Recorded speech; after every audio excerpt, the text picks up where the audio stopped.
Good evening, everyone. Welcome to Grace Hollow Rabbitry.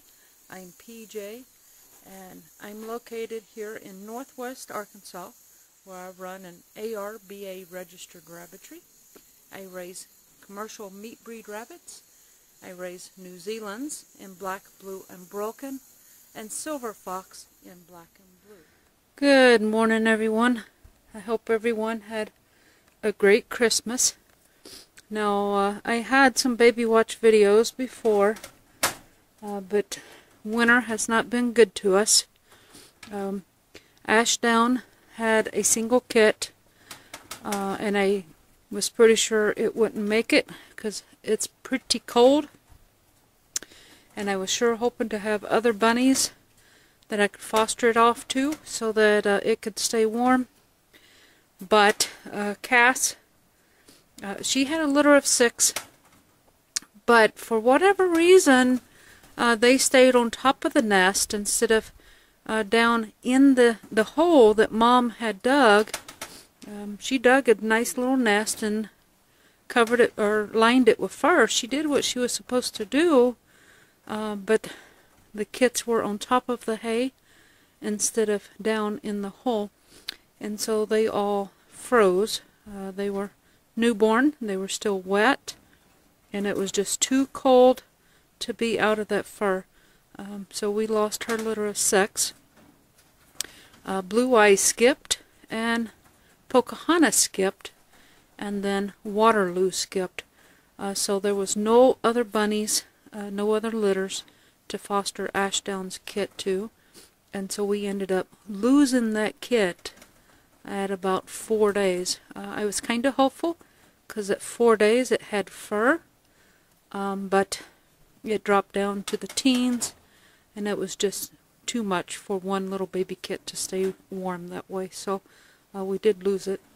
Everlong had a litter of 5, and I don't know what to tell you about her litter. She had an insulated box. She had it jam-packed full of hay. She pulled lots of fur. She had all her kits down in the nest, in the fur. They were covered. She had fed them because they had big round bellies, so they had full bellies. There was no reason that I could think of for those rabbits or kits to chill, but they did. Like I said, they were kindled the same night that it dropped down into the teens, and it was just too much for a newborn litter, I guess. I don't know. She had 3 broken and 2 black, so she would have had a nice little litter, and they were all big boogers too. Just too cold, I guess. I've never had trouble raising kits in the winter, but you know, this is the coldest winter we've had here. We've been here for 5 winters now, and boy, I'm just really having trouble this winter. So anyway, here we have the Queen, and I checked the Queen first thing this morning. I'm going to check her again. She kindled 8. She's got 4 black and 4 broken, and these boogers are buried, man. Let me tell you, she got those in there good. It is cold, but since it's warmed up, oh, it's probably 35, 40 degrees. Just warm enough to bring them out and show you real quick. We're going to make it quick. 1. There's 2.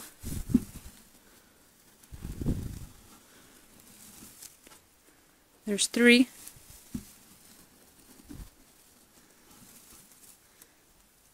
There's 4. Now, we're making this fast. I know you're not getting a good look at them, but we want them to stay warm. There's 5. Oh, there's 6.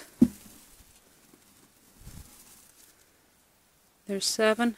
She's got some chunky boogers too. And then there's 8. So she's got a litter of 8. If you didn't catch that, there was 4 broken and 4 black. I don't remember right off the top of my head who she was bred to. Maybe Jake. But anyway, we want to make sure we get all of these boogers right back in this beautiful nest. I mean, this is a lovely winter nest. Now, something I did do different with the queen's litter is I came out last night and I seen that she had built a nest and pulled fur. And so I put extra hay in here, and then I surrounded the box with hay also. And that really seems to have helped. Oops. Sorry about that, the queen. Yeah, I know. I don't know if that's a help or not, but I thought maybe with the construction of the building, it gets so hot and muggy here in the valley. I made these vent holes behind most of these cages. I think there's a vent hole behind every cage. It's in the middle of two is what it's done. And I think for winter that was a bad thing. I think what I should have done when I knew I had babies, these higher windows, I should have covered.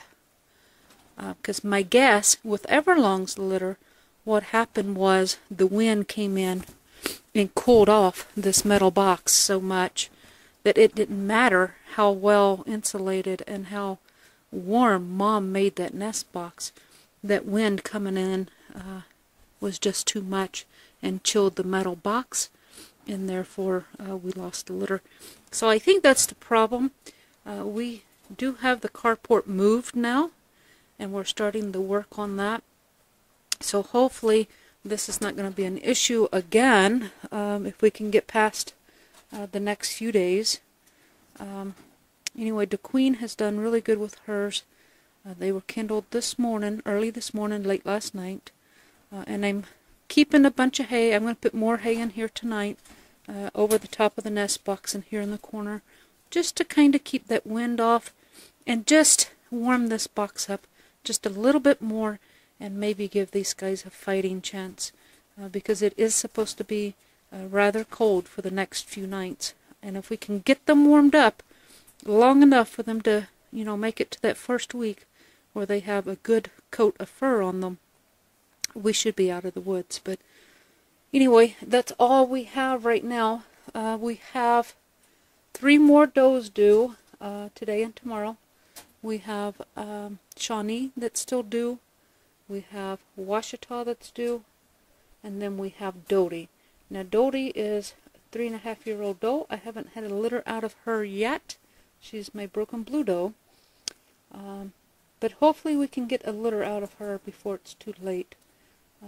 I'm not sure she's pregnant this time. Her eating has just been inconsistent for the whole month. So I just don't know that she's going to have a litter, but we're going to hope.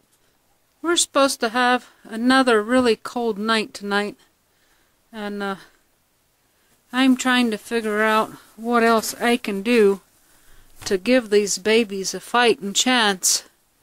So what I've done is I basically took a flake of hay and I built a back wall to each of these cages. Now I've overstuffed the nest boxes so that they're nice and warm. And then I took a flake of hay and put a hay wall around the nest box to block wind, because I know those nest boxes are built as warm as they're going to get. They're insulated, they've got the wood shavings, they've got the hay, they've got fur. I mean, they've got everything that they need, and yet it got too cold. Now that's normally not a case for here in northwest Arkansas. Usually I've been here 5 winters and it's not been that cold, so I guess I was a little improperly prepared for winter babies this time. So what I've done was build the hay wall. Hopefully that's a little bit of insulation for the nest boxes as well as Mom. Have a warm Mom, maybe she can keep the kits warm or whatever. But we have 4 does due any day now, and so now Shawnee's just about got her wall tore down. She's playing in hers. I may have to bring more hay out for her, but anyway, I've insulated these as much as I can. I mean, this is an open air barn. Open air barns has their downsides, And one of those is when it's extremely windy, you catch wind in here. That's just the way it's going to be with an open air barn. There's nothing you can do about that. You can put tarps down to block the wind, and you can do various other things. But once you block off that air, it's no longer an open air barn. Now you can pick up systems, which I'm doing in the new carport, that temporarily blocks the wind. And so I'm going to do that on the new barn. I'll be using sunscreen and tarps and maybe a couple of the other options. I'm also talking about, I'm not sure what it's legally called, but I call it chicken curtain. If you're in the chicken field, you'll know exactly what I'm talking about. We have, you know, Arkansas is chicken capital of the world, so, or at least of America anyway. And so we have a lot of chicken facilities around here and chicken supply facilities. And so I can get those chicken walls. They come at a price, but they are an option I'm looking at for drop-down winter walls for the new barn. Pricey, but it might be worth the option. We usually don't get this cold in the winter. But this year we are, and we've been this way for 3 weeks now. I'm not used to winter. I moved further south because Kansas City did have winters. They're not as bad as some places, sure, true, but they did have winters. And we moved to Arkansas because winters are even more mild. In fact, we really haven't had a winter since we've moved here. But this year, the cold weather has certainly hit. So in those instances that we do turn cold, I want to be better prepared than I was this year. And so I'm looking at options of drop-down walls. But for now, we have hay walls in the back of each of these cages. That I took, these little windows that I said was behind each of the cages, I blocked those off. I just stapled up some feed sacks. I'm not sure how effective that will be, but it, you know, might block a little bit of wind. I'm not sure it's going to be very helpful because this is the south side of the building. Most of our wind comes from the north and northwest. It comes from the north and northwest. So I don't think we're going to get a whole lot of wind from here anyway, but maybe, just maybe, somehow or another it'll help insulate the heat that Mom's going to produce in all that hay. Probably a pipe dream, but I'm trying to give these guys the best chance that they have tonight because, again, it's supposed to be very, very cold tonight. One other thing I wanted to show you before we close today, we do have the carport. My son disassembled it, moved it, and reassembled it here on the footers where we're moving it to. One of the reasons we moved it is because where it was right smack dab in the flood zone. When the creek floods, that water washes right in, and it has knocked my carport down a time or two, and we've had to prop it back up. So I wanted to get it out of the flood zone. So here was the driest place. At the time, this was the driest place. I came out here one day in the middle of a flood so that I could see. This was the highest point. This was the driest point. And so that's where I chose to put the carport. Now it has been moved. The footers have been built.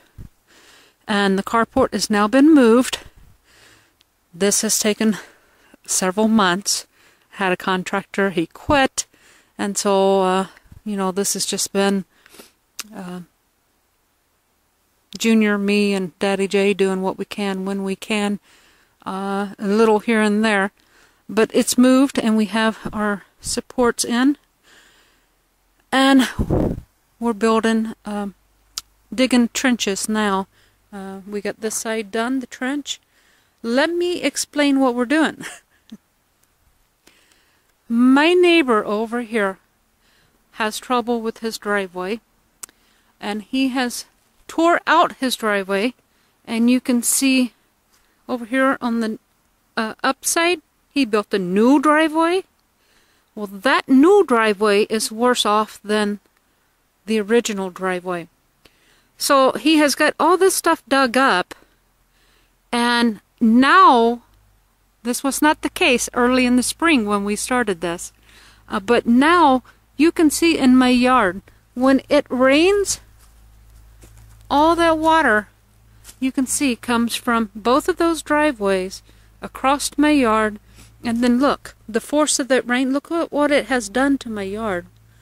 It's full of sand, it's full of gravel. I mean, this is stuff that's washed out from his driveway.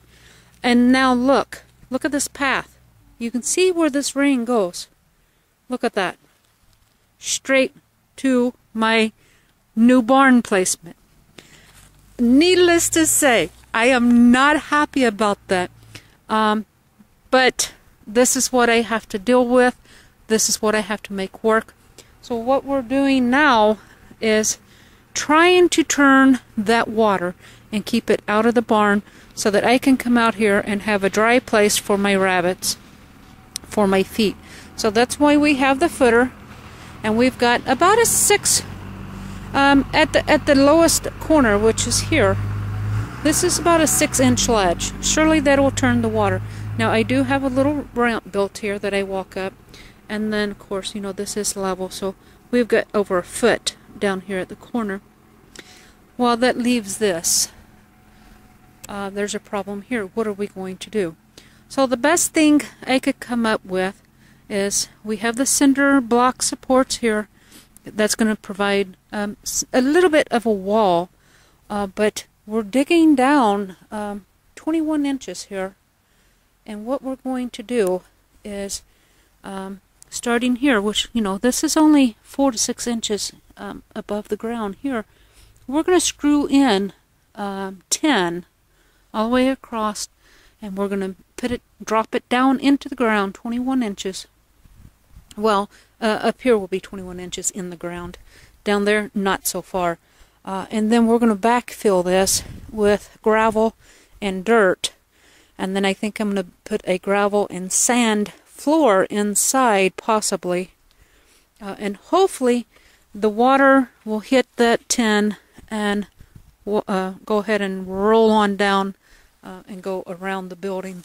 Unfortunately, it may put it towards these. I don't know. We'll have to see what happens. But anyway, I'm trying to divert this water away from my rabbit barn. Who knew the neighbors was going to come in and tear everything up and it affect my yard? But we're working on it. Got a long way to go. But we're going to do that. Now this wall is going to hold the most of the weight of the water. And we're also going to put tin on this side also. But it's not going to be weight bearing. The water is going to hit here and it's going to go on out. So it's not going to hold a whole lot of weight as far as the water. Water will continue out and it'll drain out in the creek back behind us. That's where it wants to go. That's where it goes. But we got a lot of work to do in the meantime. So this is where we're at. Hopefully, I'm afraid to hope, but I'm hoping by the time spring babies start arriving, hopefully we'll have this done. Hopefully we'll have the brood team in here. I'm still undecided at this point if I'm going to just put my 20 brood cages in here and leave it at that, which in a way is the simplest way to do it. But another option I'm considering is putting stackers in here. By putting stackers in here, that's really going to give me a lot of cages that I can keep under this roof, but it's also going to give me a lot of work as far as you know, keeping pans and trays and stuff clean. So I'm not quite sure if I'm willing to go that route or just put the 20 hang-on cages in here and be done with it. So Anyway, that's it for today. Hope you've enjoyed. Down below, I'm going to leave some links. One will be to my website where you can find my show schedule and my show blog that will show the results for each of the shows. I'll leave a link to the Rabbits fan page. That way you can see what's going on in the Rabbitry from day to day. And I'm going to leave a link to my personal Facebook page. That way if you have any questions or any comments, feel free to contact me there or through Messenger. Thanks for watching, and until we speak again, God bless.